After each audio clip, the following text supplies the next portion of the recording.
시편 65편의 말씀을 오늘 살펴보려고 합니다. 표제에 나와 있는 것처럼 악장에게 준 다윗의 시와 노래라라고 되어져 있습니다. 우리가 이제 솔로몬을 생각해 보면 솔로몬은 잠언을 무려 3,000개를 말하지 않았습니까? 또 1,005편의 노래도 지은 사람이 솔로몬입니다.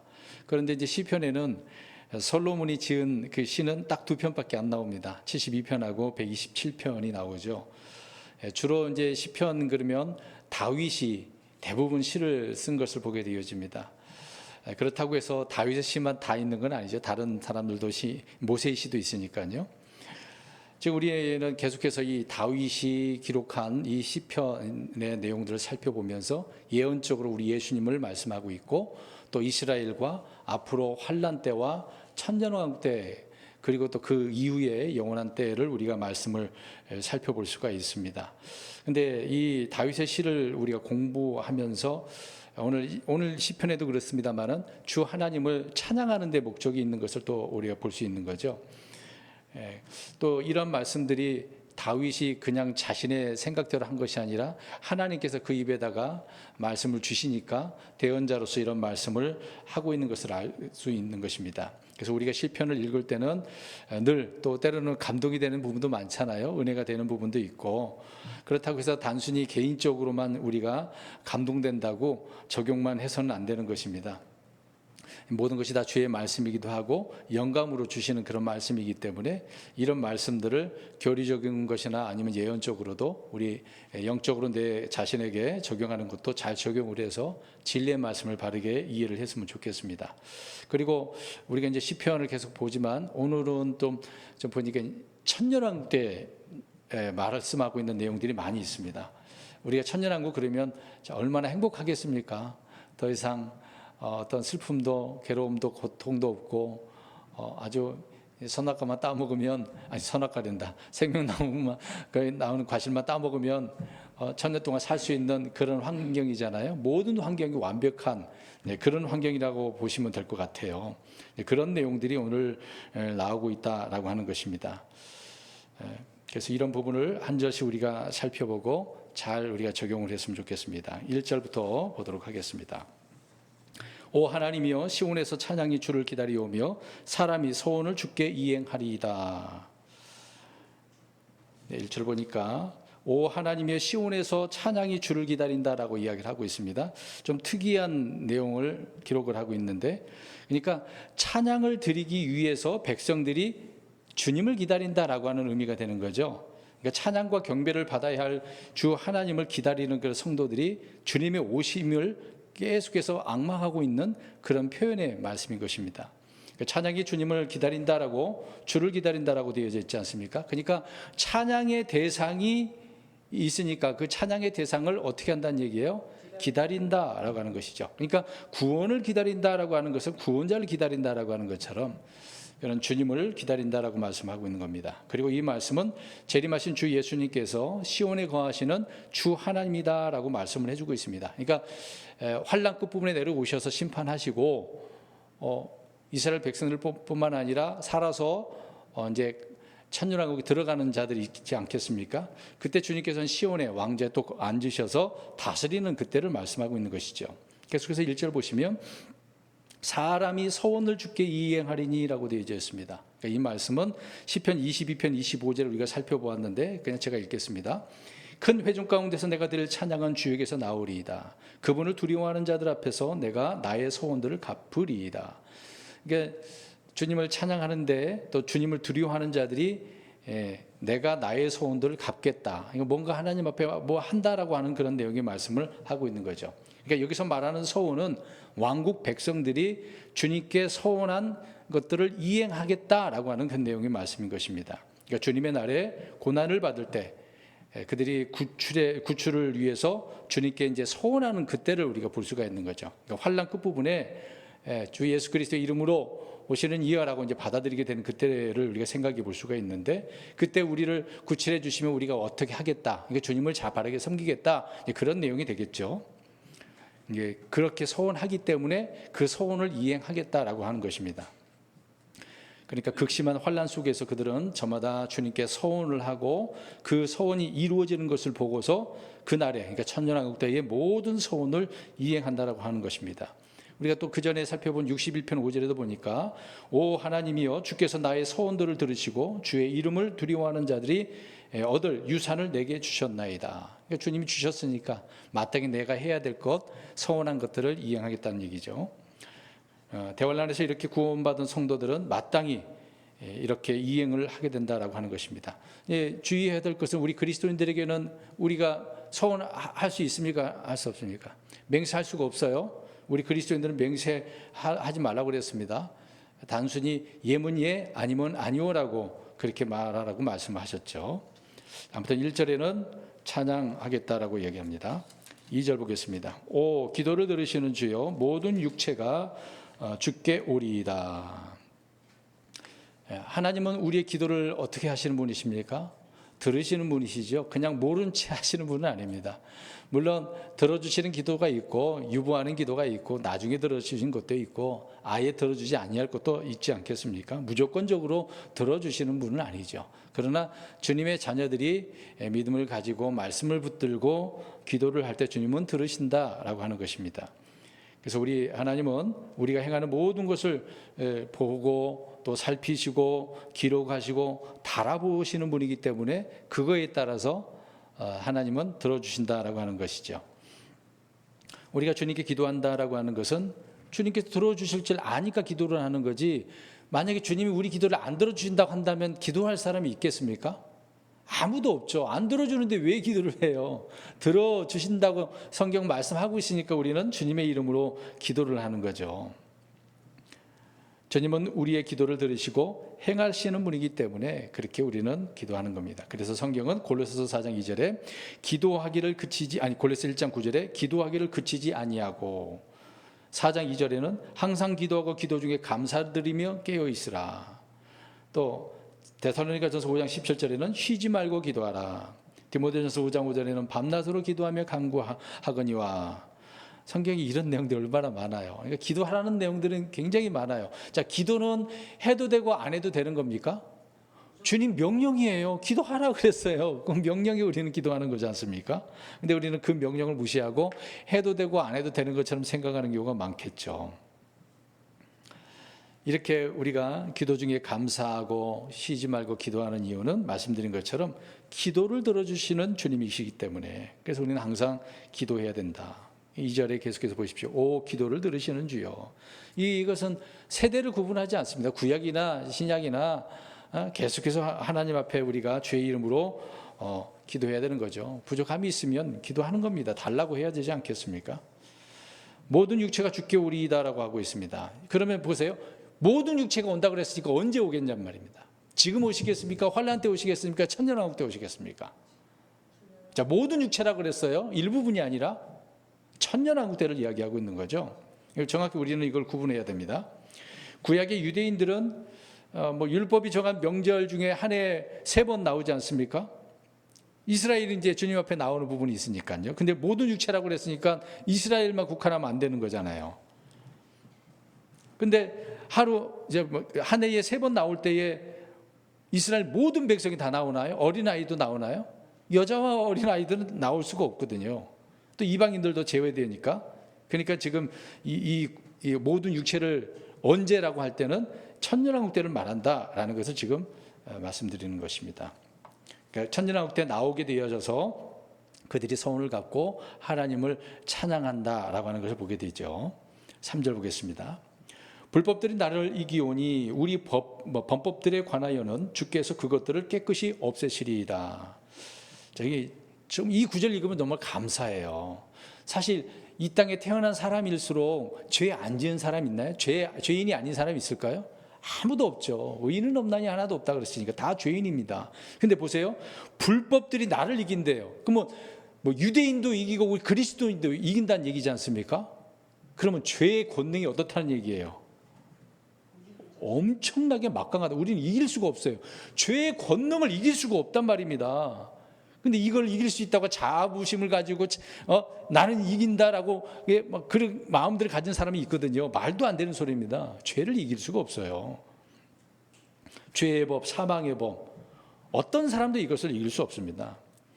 사도 바울이 로마서 7장 23절에 내 지체들 속에서 다른 법이 내 생각의 법과 싸워 내 지체들 안에 있는 죄의 법에게 나를 사로잡아가는 것을 내가 보는도다. 바울도 어떻게 됐다는 얘기예요. 죄의 권능 때문에 사로잡혀 갔다 졌다는 얘기잖아요. 이길 수 없었다, 그 얘기를 하고 있는 겁니다. 불법들이 나를 대적해서 나를 이긴다. 우리는 꼼짝마 이런 상태입니다. 할 수가 없는 거죠.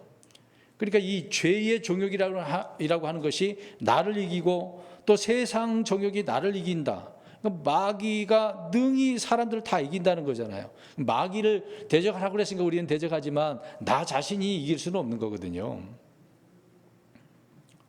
아담 이후로 죄를 이긴 사람은, 죄를 짓지 않은 사람은 아무도 없어요. 의인도 죄를 짓는다고 나오는데요. 무서운 일이죠. 이런 죄에서 그러면 어떻게 해야 되겠습니까? 내가 죄를 이길 수 없으니까, 죄의 권능을 이길 수 없으니까 이기려면 어떻게 해야 돼요? 아니, 바울이 얘기했어요. 먼저 내가 죽어야 돼요. 죽으면 더 이상 죄가 나를 다스리지 않거든요. 그리고 금방 우리 자매님 말씀한 것처럼 예수님이 그 죄, 그러니까 예수님이 십자가에서 어떻게 하신 거죠? 죄의 권능에 의해서 죽으셔야만 해요. 그러니까 죄의 삭스 사망이기 때문에 반드시 죽어야 되는 거거든요. 근데 저와 여러분들이 죽어야 되지만 누가 죽으신 거예요? 예수님 죽으신 거지 않았습니까? 그러니까 죽어야 돼요. 죄에 대하여 죽어야 된다. 그래야 비로소 죄로부터 해방된다라고 하는 것입니다. 사도 바울이 로마서 6장 7절에 이는 죽은 자가 죄에서 해방되었기 때문이라. 죽어야 돼요. 그냥 우리 육체가 죽는 걸로 끝나지 말고 죄에 대해서 죽으려면 주님이 죽으셔야, 내가 죽는 것은 의미는 없는 거죠. 그러면 45세, 그럼 예수님이 안 믿고 내가 죽으면 물론 죄의 권능에서 끝났어. 그러나 어디로 가겠어요? 지옥 가겠죠. 그러니까 죽기 전에는 예수 그리스도를 믿고 죽는 게 낫다, 그 얘기죠. 왜 그러냐면 예수님이 나의 모든 죄의 권능을 다 해결해 주셨으니까. 갈라디아서 2장 20절에 우리는 그래서 그리스도와 함께 어디에 못 박혀 있다 그랬어요? 십자가에 이미 못 박혀 죽었고 못 박혀 있다라고. 날마다 그렇게 해서 죽는 거죠. 로마서 6장 11절에 이와 같이 너희도 너희 자신을 죄를 향하여서는 참으로 죽어 있지만 하나님을 향해서는 예수 그리스도 우리 주를 통해 살아있는 것으로 여길지어다. 우리 예수님을 통해서 우리는 죽었는데 또 예수님을 통해서는 살아있는 자죠. 얼마나 감사합니까? 그래서 오늘 이 3절을 보면 불법들이 나를 이겼지만 결국 우리 주님이 죽으심으로 말미암아 우리는 산자가 되어져 있지 않습니까? 물론 우리 그리스도인들이 죄와 싸울 수 있고 죄의 권능을 또 말씀을 통해서 이길 수 있겠죠. 그것은 그리스도를 통해서 그렇게 되는 것이니까. 계속해서 보십시오. 불법들이 나를 이긴다고 그랬어요. 이게 나 단수잖아요. 그 다음에 뒷부분을 보니까 우리의 범법들에 관하여는 이렇게 나와 있습니다. 이거는 지금 복수잖아요. 우리의 범법들이라고 그랬어요. 그럼 누구를 이야기할까요? 다윗뿐만 아니라 구약의 대부분의 대언자들이 늘 이제 죄를 자백하거나 회개할 때 우리의 불법을, 우리의 범법을 그렇게, 또 우리 조상들의 범법 그렇게 얘기하잖아요. 그러니까 공동체로 묶어서 이스라엘 민족 전체를 이야기하고 있는 것을 보게 되어집니다. 특히 이스라엘은 한 피로 맺어진 형제라고 나오고 있으니까요. 우리 그리스도인들은 한 영, 한 믿음으로 서로가 형제고 지체들이 아닙니까? 그래서 우리 범법들에 관하여는 주께서 그것들을 깨끗이 없애시리이다. 이것은 십자가의 피로 모든 죄를 씻음 받은 우리 그리스도인들에 대한 말씀이 아닙니다. 잘 들으세요. 이 구절은 우리 그리스도인들에 대한 말씀이 아니라고요. 이스라엘 불법, 범법들이 제거되었다라고 이야기합니다. 언제요? 환난 끝나고 나서, 예수님이 오시면 다 제거해서 천년왕국에 죄가 없게 되어지는 거죠. 그래서 대환란을 거치면서 이스라엘은 민족적으로 회개를 하고, 그래서 다윗의 셈을 통해서 깨끗하게 씻겨지는 그런 내용의 말씀을 우리는 성경을 통해서 알 수 있습니다. 그래서 이사야 40장 2절에 너희는 위로하면서 예루살렘에게 말하며 그녀에게 외치되 예루살렘의 싸움은 끝났고 그녀의 불법은 용서되었나니 그녀가 자기의 모든 죄로 인해 주의 손에서 2배를 받았느니라. 이렇게 말씀하고 있습니다. 불법은 용서되었다. 앞으로 천년왕국에 들어가게 되어지면 이스라엘 민족은 용서받게 되어진다. 그 얘기를 하고 있는 것입니다. 그러니까 어떻게 보면 환난 때는 이스라엘을 단련하는, 정련하는 그런 때를 볼 수가 있는 거죠. 풀무불을 통과하면 불순물들이 다 빠지게 되지 않겠습니까? 그렇게 하시겠다라고 하는 말씀을 우리가 이 구절을 통해서 알 수가 있겠습니다. 4절 보겠습니다. 주께서 택하시고 주께 가까이 오게 하사 주의 뜰에 거하게 하시는 사람은 복이 있나이다. 우리가 주의 집 곧 주의 거룩한 전에 좋은 곳으로 만족하리이다.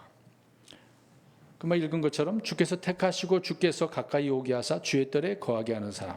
그러면 이 사람이라고 뒤에 붙었잖아요. 앞에 쭉 얘기하다가 누구를 이야기할 것 같아요? 사람 그랬으니까. 1차적으로는 다윗이겠죠. 그러나 우리 예수님을 이야기하고 있는 거겠습니다. 예수님. 물론 다른 사람 여러 가지 모세, 아론 표현할 수 있겠습니다만은 우리 예수님을 이야기하고 있는 거겠죠. 또 물론 앞으로 천년왕국 동안에는 사두개 그 씨가 주님 앞에 나오게 되는 것도 있습니다. 이들이 주의 뜰에 나온다라고 표현을 하고 있는 거겠죠. 근데 이 구절은 이스라엘 민족이 앞으로 천년왕국 동안에 주의 성전에 나오게 되어진다. 그 말씀을 하고 있다라고 하는 것입니다. 이런 면을 우리가 좀 구분을 해서 이해할 수 있어야 되겠죠. 우리 그리스도인들은 물론 지금은 다릅니다. 우리는 이 몸이 주님의 성전이기 때문에 좀 내용이 교리적으로 좀 다르다라는 것을 이해해야 되겠죠. 5절 보겠습니다. 우리 구원의 하나님이여 땅의 모든 것들의 확신이시며 멀리 바다에 있는 자들의 확신이신 주께서 의 가운데서 두려운 일들로 우리에게 응답하시리이다. 자, 하나님은 어떤 하나님이에요? 구원의 하나님이죠. 근데 읽다 보니까 두려운 일이 나옵니다. 두려운 일. 이제 성경에 굉장히 두렵다라고 하는 내용들이 많죠. 우리는 마귀를 두려워해서도 안 되고 죽음의 권능도 두려워해서도 안 되고 우리는 주님을 두려워해야 되는 것이죠. 구약 성경에 보면 두려운 일들이라고 나오는 내용이 이제 100번 이상 기록을 하고 있습니다. 어마어마한 내용의 분량을 말씀을 하고 있죠. 그러니까 두려운 일들로 우리에게 응답하시는 하나님은 심판의 주, 진노를 쏟아부으시는 전쟁의 주 하나님으로 대환란과 또 전능자의 큰 날을 다루고 있다. 그 얘기를 하고 있는 것이죠. 그러니까 대환란 때 심판의 주는 얼마나 두려우신 분이겠습니까? 그런 주님을 두려워해야 된다라고 하는 것입니다. 그런데 오늘 이 구절을 보니까 두려움이 없는 이들이 사실상 이 세상에 보면 얼마나 많겠습니까? 주를 알지 못하니까 그런 일이 있겠죠. 계속해서 5절 보십시오. 두려운 일들로 우리에게 응답하시리이다. 주님은 그 가운데서 의 가운데서 우리에게 응답하신다. 확신이라고 또 표현하고 있네요. 확신. 주님이 확신이다 그 얘기를 하고 있는 겁니다. 다른 어떤 것이 우리에게 확신을 주는 게 아니라 주님이 확신을 우리에게 준다라고 말씀을 여기서 강조해 주고 있는 거죠. 6절 보겠습니다. 주께서는 자신의 힘으로 산들을 굳게 세우시고 권능으로 띠를 띄우시며 하나님께서 산들을 어떻게 하셨답니까? 산들을 굳게 세우셨다. 그러니까 창세기에 있는 하나님의 창조 과정을 우리가 또 생각해 볼 수가 있겠죠. 그런 것처럼 말씀을 하고 있네요. 우리 주님의 능력이 산들을 굳게 세우시는 권능으로 띠를 띄우시는 이런 주님이다라고 말씀을 하고 있는 것입니다. 그러니까 천년왕국은 폐허의 땅 위에 세워지는 것이 아니라 주께서 오시면 그 땅을 어떻게 하시겠죠? 새롭게 하신다라고 말씀하고 있습니다. 그런 내용의 말씀인 것이죠. 계속 이제 천년왕국에 대한 이야기를 하는 것이니까 그렇게 이해하고 따라오셨으면 좋을 것 같습니다. 그런데 언제라고 이야기하고 있습니까? 다시 태어나게 하는 그때다. 6절 잘 보시면은 이때가 바로 다시 태어나는 새롭게 하는 때라고 성경은 계시록 21장 5절에 말씀하고 있습니다. 이제 굳이 그 부분은 찾아서 읽지는 않겠습니다. 뒤에 10절 말씀을 좀 전하고 싶어서 좀 빠르게 넘어가고 있습니다. 7절 보겠습니다. 바다의 소란함과 바다의 파도의 소란함과 백성들의 소동을 진정하시나이다. 주님께서 다스리시는 앞으로 천년왕국 하늘의 왕국에서는 이런 바다의 소란함, 파도의 소란함, 이게 무슨 말이에요? 바다, 풍랑이 부는 이런 소리가 있다는 얘기예요, 없다는 얘기예요? 없다. 잔잔하게 하시겠다. 그 얘기를 하고 있는 겁니다. 그러니까 흔히 이제 바다에 뭐 태풍 불잖아요. 미국 같은 경우에는 허리케인, 토네이도 엄청나지 않습니까? 자연재해가 그러면 천연한국대에 있다는 거예요, 없다는 얘기예요? 없다는 얘기입니다. 천연한국대가 얼마나 행복한 곳인지를 또 이야기해 주고 있는 거죠. 그래서 뭐 배를 타고 다닌다 할지라도 이런 풍랑이 없으니까 배가 뒤집혀서 죽을 자는 없겠죠. 그래서 백성들의 또 소동을 진정시킨다고 하니까, 그러면 지금 여기저기 나라마다 소동들이 일어난다 그러면 우리가 딱 생각하고 떠오르는 게 뭡니까? 소동이 일어나는 게 전쟁, 뭐 데모, 테러, 뭐 그러겠죠? 그러니까 더 이상 나라와 나라, 민족과 민족의 전쟁이 있다는 얘기예요, 없다는 얘기예요? 없다는 얘기예요. 막 사회단체가 일어나가지고 정부를 비판하고 피켓 들고 그런 것이 없다는 얘기입니다. 천연한국 때는. 그래서 하늘의 왕국은 의의 왕국이고 화평의 왕국이다라고 이야기하고 있는 거죠. 더 이상 종교의 갈등도 없어요. 천년왕국에 불교 신자가 있겠습니까? 저 이단 뭐 이만이 다르는 자들이 있겠습니까? 없죠. 그들이 구원받은 자라고 할 수는 없습니다. 이만인을 믿는데요. 뭐. 천년왕국에 소란과 소동이 없다, 평화롭다, 그 얘기를 하고 있는 겁니다. 8절. 맨 끝 지역들에 거하는 자들도 주의 징도들을 무서워하오니 주께서는 아침과 저녁이 나가는 것을 아침과 저녁이 기뻐하게 하시나이다. 여기에 이제 맨 끝 지역이라고 나오네요. 땅의 맨 끝 지역. 우리가 이제 흔히 예전에 우리 개신교 다닐 때도 땅 끝까지 복음 전한다고 할 때는 그 땅 끝이 어디냐 굉장히 다투고 그랬거든요. 이 세상의 모든 지역을 다 전체적으로 표현하고 있는 그런 내용의 말씀이라고 생각하시면 됩니다. 어렵지 않겠죠. 그러니까 땅 끝, 그러니까 어떤 공간적인 부분이고 아침과 저녁은 시간적인 그 의미를 이야기해 주고 있는 거죠. 그러니까 낮과 밤을 이야기하는 아침 저녁을 이야기하고 있는 것입니다. 그러니까 모든 그런 때에 그리스도 왕국은 의와 화평과 기쁨이다, 어떤 전쟁도 없는 그런 왕국이다 라고 하는 겁니다. 실제 평화롭기도 하고 마음도 평화가 넘치는 그런 천년왕국 때의 일을 말씀을 하고 있는 것입니다. 좀 기대가 되지 않나요?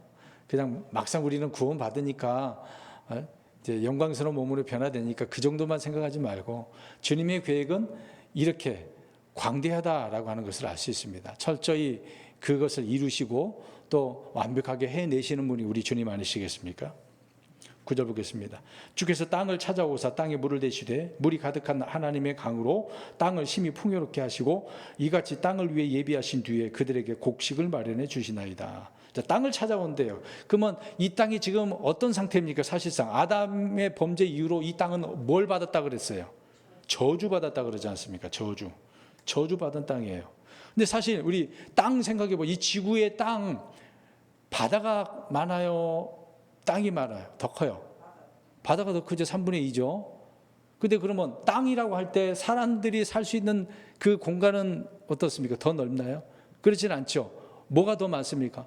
사막이나 뭐 빈들이나 아니면 저기 얼어붙은 동토 땅이 되겠죠. 예, 산도 많고 굉장히 많습니다. 그런 땅의 문제를 주님께서 완벽하게 해결해 주시는 때가 천년왕국 때라고 말씀을 하고 있는 겁니다.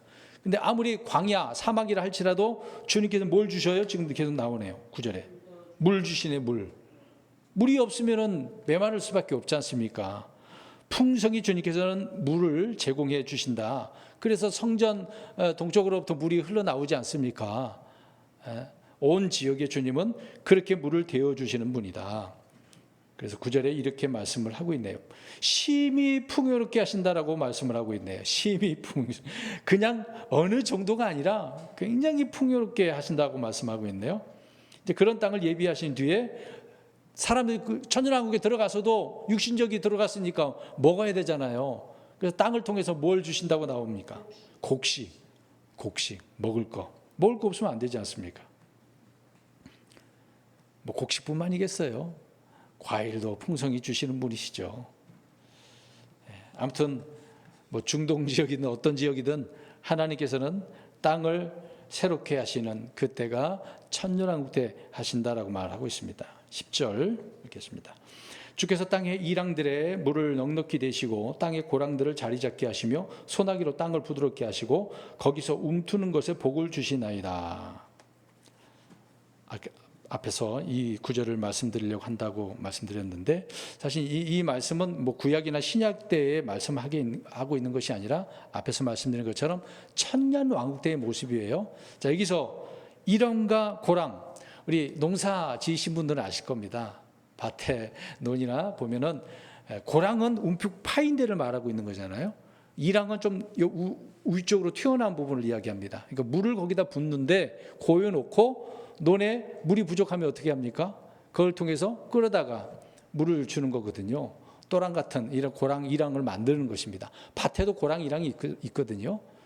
거기다가 그래서 이제 채소도 심고 물도 주고 그런 부분이 되겠죠. 그러니까 물을 넣든 뭘 넣든 하나님은 그곳에다가 잘 저장을 해놓고 풍성하게 해주신다. 그런 내용의 말씀이라는 것이거든요. 태양빛도 이제 앞으로 천년왕국 때는 평상시에 해보다 7배나 더 강하게 하신다고 그랬어요. 달은 햇빛 같다고 했으니까. 그러니까 햇빛이 광합성 그렇게 있지 않습니까? 그러면 식물이 어떨까요? 굉장히 잘 자라요. 엄청나게 잘 자랍니다.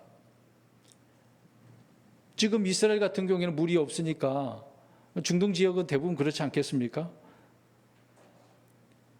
근데 천년왕국 때는 밤마다 물이 가득하니까 엄청나겠죠?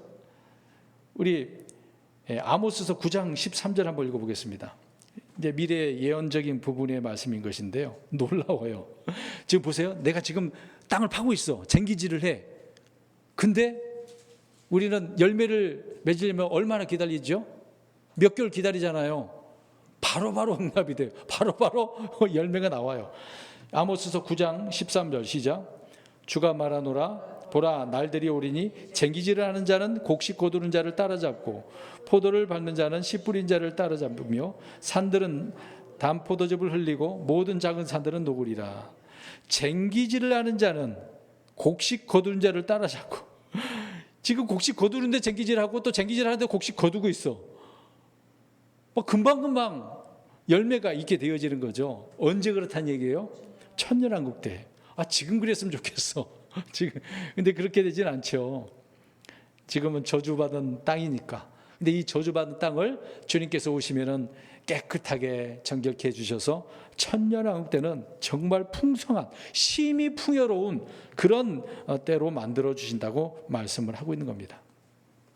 얼마나 풍성한 열매를 맺겠어요. 그래서 이랑과 고랑 표현을 좀 생각을 해보셨으면 좋겠습니다. 다른 내용들도 많이 있는데 이랑, 고랑 물도 넉넉히 된다고 하잖아요. 특히 사람도 그렇지만 식물은 반드시 물이 있어야 되거든요. 물이 없으면 안 돼요. 중요한 물. 그리고 또 태양빛도 얼마나 중요하겠습니까? 근데 소나기도 또 내린대요. 소나기가 오면은 또 땅이 부드럽게 되거나 또 단단하게 되는 부분도 있지 않겠습니까? 하나님은 그렇게 완벽하게 해주신다고 이야기를 하고 있습니다. 이런 하나님을 두려워하고 소망하고 기다려야 되지 않겠습니까? 근데 이런 하나님을 무시하고 거절하는 그런 사람들을 볼 때 너무도 안타깝습니다.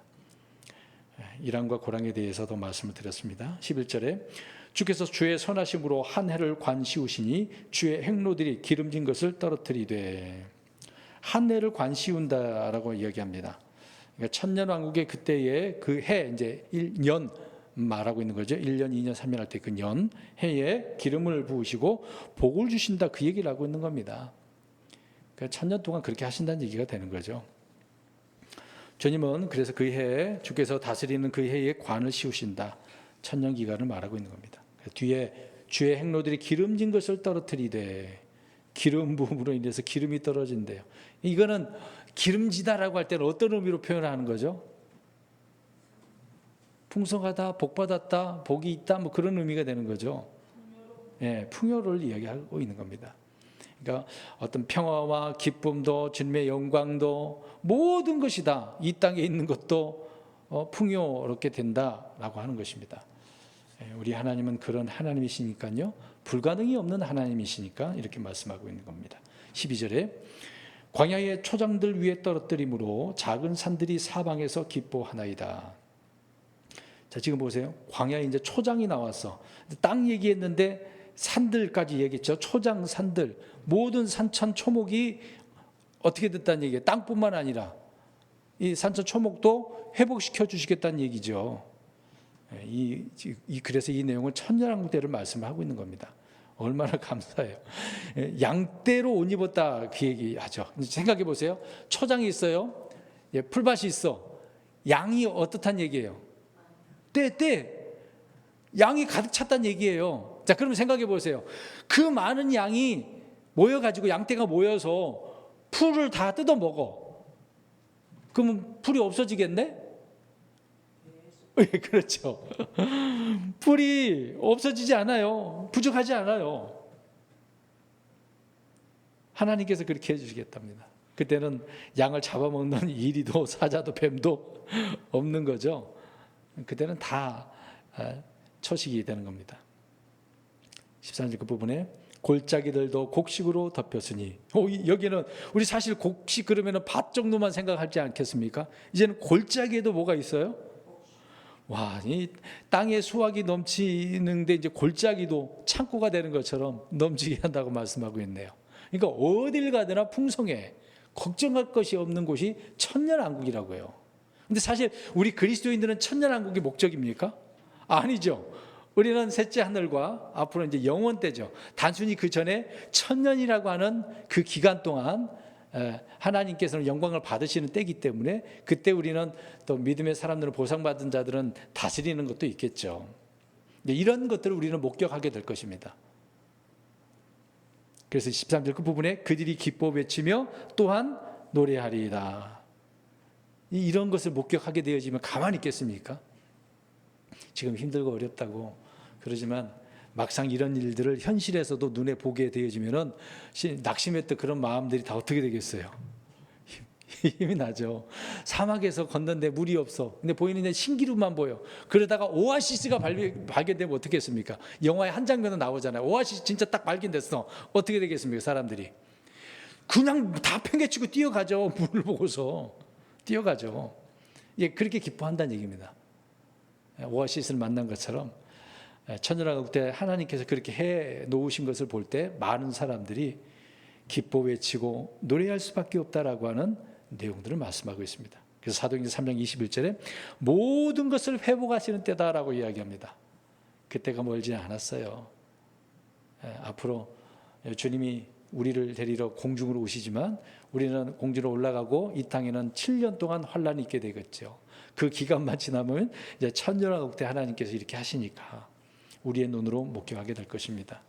자, 오늘은 한 가지만 좀 다른 부분도 이제 뭐 생각나면 생각나겠습니다만은 10절에 이랑과 고랑을 좀 생각했으면 좋겠습니다. 천년왕국 때 일이지만 이걸 우리 그리스도인들이 좀 자신에게 적용을 해서 하나님 지금의 우리 삶이 때로는 고난도 많고 궁핍도 많지만 주께서 도와주셔서 이렇게 이랑과 고랑에 물을 대시는 것처럼 소나기를 주시는 것처럼 내 삶에 내 환경에 이렇게 풍성하게 심히 풍성함도 경험할 수 있게 해달라고 이렇게 구하시는 저와 여러분들이 되어서 응답받는 분들이 되시기를 주의 이름으로 축원드립니다. 아멘. 기도하겠습니다.